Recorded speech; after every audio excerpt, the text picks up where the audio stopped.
Over the last few years of building my YouTube channel, I've had some real pinch me moments. I've driven cars that I never dreamed I'd be able to drive and gone places that I never thought I'd go. But today is a bit of a personal milestone for me. This channel was built on Volkswagens. I actually started the channel when I worked at Volkswagen, and the first video I ever did was on my Up GTI. So today is pretty special because this is my first Volkswagen press car. And you might think that I would have picked something really fast or really expensive, like an Arteon or perhaps a Golf R. But no, to me, this is what's special about Volkswagen. This is the Volkswagen Taigo, and it wasn't actually out at the time when I worked at Volkswagen. It sits in the SUV lineup between the smaller T-Cross and also the slightly larger T-roc, which is built on the Golf. It offers stylish looks and also a pretty practical interior. So in today's video, I'm going to tell you everything you need to know about the Volkswagen Taigo. So if that sounds good, then please keep watching. And if you like new car reviews and car content, then hit that subscribe button. Volkswagen like to make a habit of producing cars with hard to pronounce names. You've got the Tiguan, the Touareg and the Arteon. And for a while now we had the T-Cross and the T-roc, and I feel like they wanted to throw in a curveball. This is the Taigo, pronounced Taigo. I know, a little bit confusing. Had I not spoken to someone at Volkswagen, I definitely would have been calling it either the Taigo or the Taigo, because that just makes sense in my mind. It's essentially a coupe SUV. It blends stylish looks with a slightly sleeker silhouette. I really like it actually, but is it necessary in the lineup? Volkswagen offers so many SUV options. Everything from the slightly smaller, boxy T-Cross, all the way up to the slightly bigger Tiguan, and even the Touareg if we want to talk about the massive cars. All in all, they have around 5 SUV options. And is it just a bit of an overkill? Well, the thing is they all have their own purpose. The T-Cross is a really compact little car, which offers you a sliding rear bench that gives you more space. You've got this one, which has the slightly coupe roofline. It's sleek, it's stylish. Then you've got the slightly larger T-roc based on the Golf, which gives you just a bit more space, especially in the back because it doesn't have the coupe roof. So they kind of all do serve a purpose, and at the end of the day, more choice can never be a bad thing. I've got the R-Line version of the Taigo and it looks really smart. You've got a lot of contrasting in this lovely, almost purpley tinged grey paintwork, and then you've got the gloss black around the grille inserts, and then you've also got the chrome detailings that run along the front of the car. Now you can't actually have a light bar option on the Taigo like you can on the T-Cross, which is a little bit of a shame, but it still blends seamlessly with the LED lights. Also, because it's the R-Line, you've got little R badges on the front, on the side, the back, you've got them on the seats, and you've also got them on the steering wheel. Now previously, Volkswagen used to have R-Line, which always had a little R and a little line to let you know that it was just a trim level. But they've ditched the line, and I'm not sure how I feel about it. It's great for people that have a Taigo, that have something that looks like a performance car, but it's actually still pretty cheap to run. But people that own a performance car, I just feel that it might have taken a little bit of that special element away. Around the back, it's pretty appealing to look at. I really like the way you've got this little spoiler which is actually tipped in the gloss black to match some of that gloss black around the car. You've also got a light bar which runs all the way along the rear and acts as a brake light, which is pretty nice. Now if you've watched these videos for a little while on my channel, you'll know that there's something that I'm not going to like, and that is the fake chrome tailpipes. Why are we still doing this? Surely by now we know that people hate a fake chrome tailpipe. Okay, I understand that on this fake R model, they do look okay, and from a distance, for the unsuspecting person, they're going to probably think that this is a pretty smart performance car, but actually, really, they're completely fake. Boot space is not too bad in the Taigo, despite the fact that it's got a slightly more sloped roofline than the T-roc. Inside you'll find 440 litres, which is generous for a car of this size, and it's just 5 litres off of the T-roc and 10 litres shy of the T-cross, when the sliding rear bench is pushed fully forwards. What is great about the boot is you have this nice wide opening, and you do get an adjustable boot floor as standard, although even in its highest position there is still just a little bit of a loading lip. I'm pleased to say that today's video is sponsored by Your Parking Space.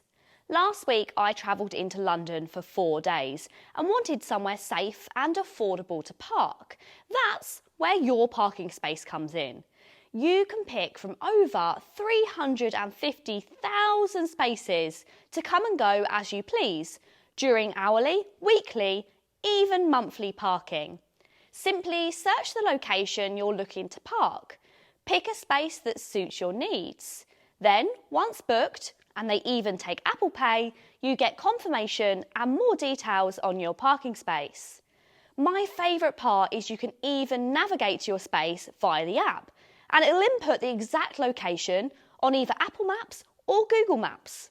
Start saving on your parking today and download the Your Parking Space app. The link is in my description box down below to this video. Okay, let's take a look inside the Taigo.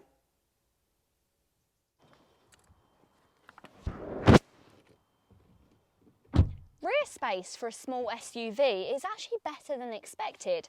This front seat is pretty far back and I've still got a little bit of knee room. Don't get me wrong, it's not massive back here, but it's nice and comfortable for 2 people. And I've got a good amount of headroom as well, a little space to go. 2 USB-C charge ports, which is great, but where it does miss out on the T-roc is it doesn't get a centre armrest, which is a little bit of a shame. Myself, just like a lot of people, can sometimes not particularly like change, and when they slightly change the shape of the steering wheel and the gear selector, at first I wasn't sure, but now I really like it. I like the way that they mirror each other and they've got some slightly sharper edges. I also really like that this kind of chrome detailing runs around the outside, and again that matches the gear selector. It's just subtle little details like this which make it feel just a bit more special. Where the Volkswagen T-roc's engine options are mostly based off of the Golf, the Taigo, just like the T-cross, is mostly based off of the Polo, and that means you get some slightly smaller engines to choose from and there's no performance variance. But I don't necessarily think this is a bad thing. People that are going for these small SUVs, they're probably going to be their first, second cars, maybe a town runaround. And they want it to still be economical and also cheap to insure, and that is where the Taigo has hit the sweet spot. So the entry-level engine is a 1 litre 95 brake horsepower paired together with a 6-speed manual. Great to still see a 6-speed in the entry-level engine because this means it just copes a little bit better on that motorway driving. Now the perfect engine, I think, in my personal opinion, is the one that I've chosen to drive, and this is the 1 litre 108 brake horsepower paired together with a 7-speed dual clutch. Now if you go to the T-roc, you'll actually need to get the 1.5 litre petrol to get the option of an automatic. And that's a pretty good engine, and it's still available on the Taigo as well. It's good if you carry a lot of people in the car, if you need to tackle hills, if you just need a bit more power, then that engine is perfect. But I personally find it's a little bit juicier. It is more performance, but also it's a little bit jerky with it as well. This car only weighs 1,200 kilograms, and when you pair it together with 150 brake horsepower, I feel like the engine's just a bit too powerful for the car. And I know that might be an unpopular opinion, but I think the 1 litre is just much nicer to drive. It has more than enough power at low speeds. Around town, it copes really well. Yes, occasionally when you need a lot of power or when you need to get up hills, it will sound a little bit struggled, but actually 90% of the time, it copes really well. To the interior, and I'm actually really pleasantly surprised. A few people complain about the quality of Volkswagens, but actually I think it feels really nice in here, as long as you don't go hunting for kind of not so nice plastics, and then you will find them slightly lower down. But actually there's really nice elements of this car, especially in the R-line. I absolutely love these seats. You've got the velour detail, you've got the R etched in them, and then you've also got this kind of Jakara pattern, which is reminiscent of the other R products. It feels really fancy, and they're nice high quality as well. They're nice and thick and bolstered. They hold you in the corners. Yes, okay, this isn't a car that you're going to go sliding around corners, but actually, if you was to do that, they'd hold you in pretty nicely. So with it being based on the Polo, does that mean that it's not as safe as the T-roc? Well, no, not really. It still gets some really good safety features. You get autonomous emergency braking, lane assist, you've got adaptive cruise control as standard, which is really big car tech. On these high spec models, you've also got blind spot warning and rear cross traffic alert, which I've never really paid too much attention to rear cross traffic alert until I was trying to get out of a really busy supermarket with not great visibility, and it was letting me know if somebody was coming along behind me, and it was really helpful for getting out in busy towns. It also scored 5 stars on its NCAP rating, which is brilliant, although it was very slightly before they tweaked it to make it even tougher. So whether it went through it now, whether it'd still get 5 stars, I'm not sure, but it does feel very secure and very safe. Something that I think feels such high quality is this digital infotainment system and the dials. It all feels just really high quality, it looks smart, and it's actually pretty intuitive as well. One of the things that I really like is that this is quite customisable. So when I first got in this car, the digital dials did say something else, but I like to be able to always see my speed. So if you go into car and then to section, here on digital cockpit, that'll actually bring up your digital cockpit settings, and then you can change them to say all different various things. Now, I do like them to always say the speed I'm going, and there is a very good reason for that. And that's because you can actually change the centre part to tell you how fast you're going, but for some reason, it always goes back to being in sat-nav. So as soon as you turn it on, it goes straight on to sat-nav, which is a little bit irritating. But if you change it on your dials to always have your speed, then at least you know that you can always see your speed nice and clearly. Everything else on here is really easy to use as well. You get sat-nav on the higher spec models, Apple CarPlay and Android Auto as standard, and it's wireless. Plus, down here, you get a wireless charging pad. That's standard as well, which is pretty good.